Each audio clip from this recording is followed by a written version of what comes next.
कचारगढ़ की बात की आपने, तो वहाँ के जो आदिवासी लोग हैं वो बताते हैं कि यहाँ पर मेले के समय बाकी समय बड़े बड़े नेता तो आते हैं, लेकिन जो घोषणाएं करते हैं उनको पूरा नहीं कर पाते। ये बात सही है कि हम कचारगढ़ का मेला जो आसिया खंड में सबसे बड़ी गुफा है और पूरे भारत देश का कचारगढ़ ये एकमेव आदिवासियों का श्रद्धा स्थान है, जहाँ पर फांदी पारी कुपार लिंगोज जी विराजमान है। नेता आते हैं, घोषणा करते हैं, लेकिन वहाँ की असली जो समस्या है वो नेताओं की समस्या नहीं है। एक तो फॉरेस्ट रहने की वजह से वहाँ जगह नहीं है, और हम निधि भी वितरित करते हैं या हम निधि भी लाते हैं, तो उतनी निधि हम कहाँ खर्च करें, ये सबसे बड़ा प्रश्न है। और इसलिए हमने 3-2 के माध्यम से प्रस्ताव डीएफओ को देके, शासन को देके, ज़्यादा से ज़्यादा अगर जगह हमको मिलती है तो फिर ये हम 10-20 करोड़ की बात नहीं कर रहे हम।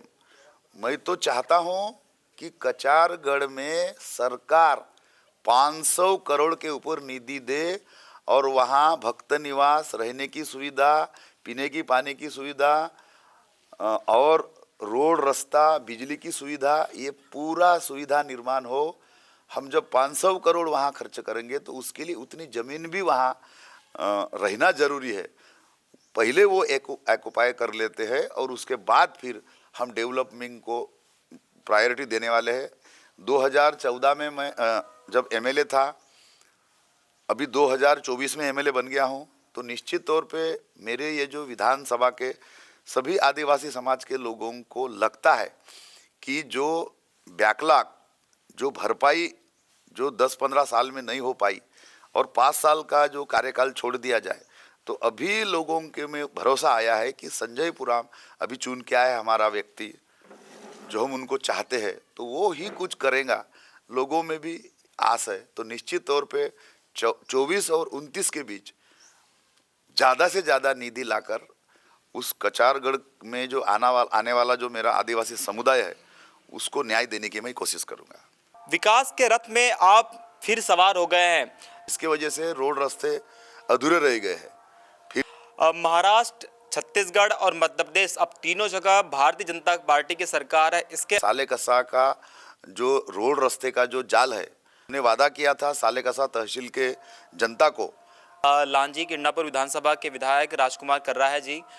छत्तीसगढ़ और आमगांव, छत्तीसगढ़, महाराष्ट्र और मध्य प्रदेश जो है वन संपदा बहुत है।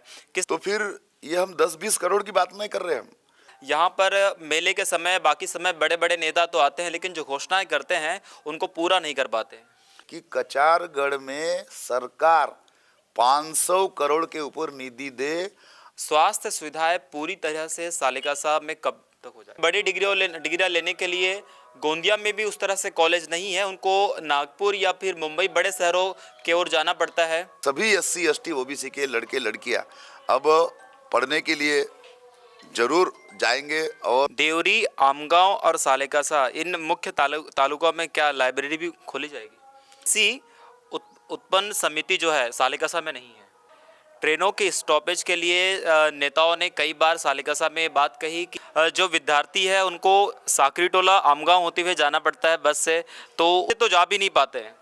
आमगांव में नगर पंचायत के चुनाव अब तक नहीं हुए। सालेकसा में विशेषज्ञ चिकित्सकों की भारी कमी है। खेल में रुचि रखने वाले उन प्रतिभाओं के लिए आपके क्या प्रयास रहेंगे कि जिनको जो ज़रूरतमंद है उनको अब तक मकान नहीं मिल पाया है, और आपके द्वारा ऐसे कुछ सर्वे तैयार किया जाएगा, लिस्ट मंगाई जाएगी कि जो सही से ज़रूरतमंद उनको मकान मिल जाए। गोटुल में स्थानीय बोलियों को संरक्षित करने के लिए आपके क्या प्रयास है? ये पेशा कायदा के अंतर्गत स्वयं रोजगार केंद्र होना चाहिए। स्पेशल आमगांव देवरी विधानसभा के लिए आपके क्या विजन है?